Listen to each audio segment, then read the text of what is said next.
Tuhan bersamamu.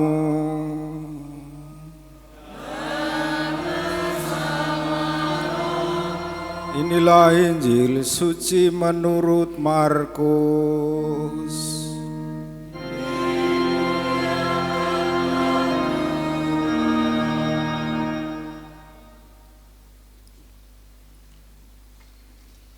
Sekali beristiwa, Yesus berbicara tentang bagaimana ia akan menderita sengsara. Sesudah itu ia membawa Petrus, Yakobus, dan Yohanes bersama-sama mereka naik ke sebuah gunung yang tinggi. Di situ mereka sendirian saja. Lalu Yesus berubah rupa di depan mata mereka dan pakaiannya sangat putih berkilauan. Tidak ada seorang penatu pun di dunia ini yang dapat memutihkan pakaian seperti itu. Lalu tampaklah kepada mereka Elia dan Musa.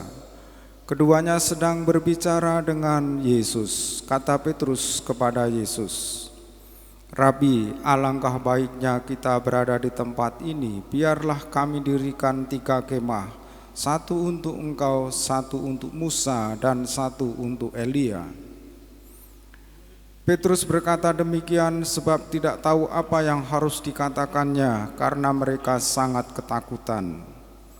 Lalu datanglah awan menaungi mereka dan dari dalam awan itu terdengar suara, "Inilah putraku yang terkasih, dengarkanlah dia." Tiba-tiba sewaktu memandang sekeliling mereka tidak lagi melihat seorang pun bersama mereka kecuali Yesus seorang diri. Pada waktu mereka turun dari gunung itu, Yesus berpesan supaya mereka tidak menceritakan kepada siapapun apa yang telah mereka lihat itu, sebelum Putra Manusia bangkit dari antara orang mati. Mereka memegang pesan itu sambil mempersoalkan di antara mereka apa yang dimaksud dengan bangkit dari antara orang mati.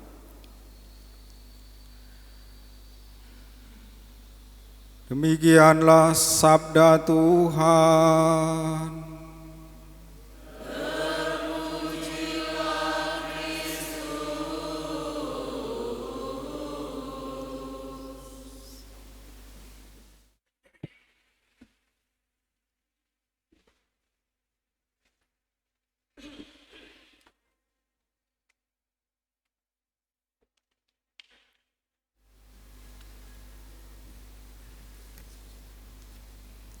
Umat Allah yang terkasih,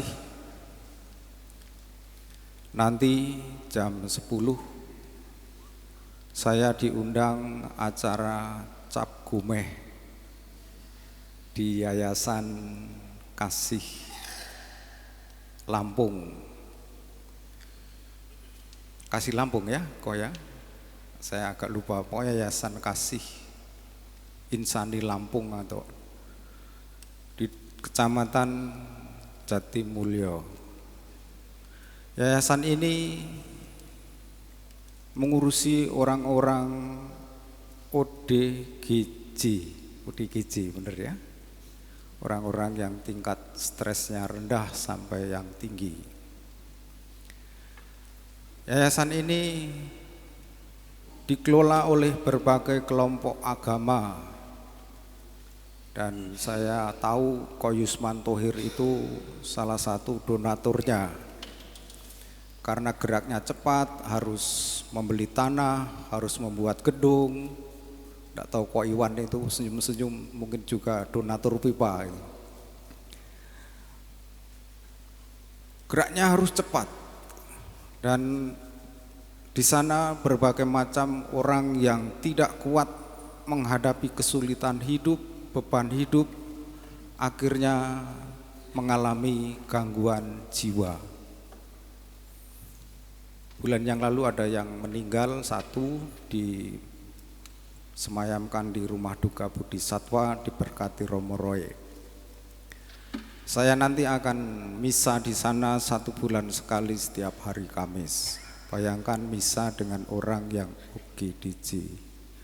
Rupanya banyak juga orang Katolik yang kena itu. Mungkin Bapak Ibu salah satunya, tetapi masih tahap ringan, nah gitu.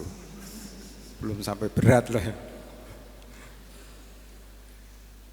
Memuliakan Allah dengan mengangkat martabat orang-orang yang menderita, orang-orang yang tidak sanggup lagi menolong dirinya sendiri adalah salah satu tugas gereja.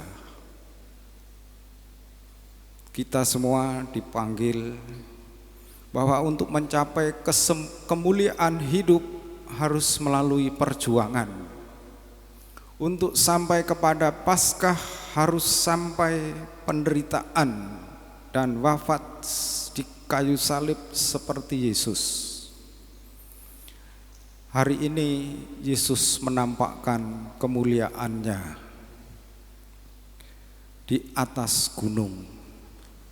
Gunung digambarkan sebagai tempat orang bertemu Tuhan. Bahkan sampai hari ini beberapa gunung dianggap keramat. Disitulah Tuhan menyatakan kehendaknya. Dulu dalam perjanjian lama di puncak gunung Sinai turunlah sabda Tuhan kepada Musa. Di sana juga Musa menerima loh batu, yaitu Taurat, yang kemudian dibawakan kepada umat dan menjadi pegangan hidup mereka. Juga Nabi Elia berjalan 40 hari 40 malam sampai di Gunung Horeb, dan di sana ia menerima penugasan dari Allah untuk menunjukkan kewibawaan Allah kepada raja-raja Israel. Dalam Injil hari ini, Yesus membawa serta Petrus, Yakobus, dan Yohanes ke atas gunung. Ketiga orang murid ini adalah yang paling dekat dan paling dikasihi Yesus. Tetapi juga ketiga murid ini nanti jelas-jelas diajak Yesus menyertai di Taman Getsemani ketika Yesus seolah-olah harus berjuang sendiri menghadapi penderitaan. Kita harus seperti para murid. Mari kita menyelami batin Yesus, baik dari sisi kemuliaannya yang kita dengar hari ini, juga nanti dari sisi paling manusiawi nanti di Taman Getsemani, ketika harus berjuang seolah-olah ditinggalkan Bapaknya. Mari kita mencontoh Abraham yang mempersembahkan Ishak anaknya. Kita memakai kata bahasa persembahan supaya enak didengar. Persembahan Abraham kepada Ishak adalah wujud imannya. Kalau ia sudah mempersembahkan yang paling berharga dalam hidup, maka pasti Allah berkenan. Mari kita mendengarkan surat Rasul Paulus tadi kepada jemaat di Roma. Paulus menegaskan bahwa orang yang percaya bakal dilindungi oleh Bapa sendiri, karena Bapa rela mengorbankan anaknya demi keselamatan kita. Itulah yang dikatakan Paulus mengenai peristiwa salib Yesus dan juga kebangkitannya. Kristus kini duduk di sisinya justru telah mempersembahkan dirinya di kayu salib agar kita tidak dihukum, agar kita bebas dari belenggu-belenggu kelaliman dan belenggu dosa. Dan mari kita mengalami kebesaran hati Tuhan untuk kehidupan kita. Untuk mencapai kemuliaan, kita harus melalui jalan salib. Tidak ada jalan pintas, jalan spontan untuk mencapai keberhasilan dalam hidup. Harus mempersembahkan diri apa yang kita miliki untuk menggapai cita-cita hidup kita di dunia ini, juga menggapai kemuliaan bersama Allah Bapa di surga kelak. Semoga dalam hari-hari hidup kita sudah mengalami kemuliaan Tuhan, dan pada akhirnya ikut Paskah abadi bersama Yesus. Kita berdiri, kita perbaharui iman kita.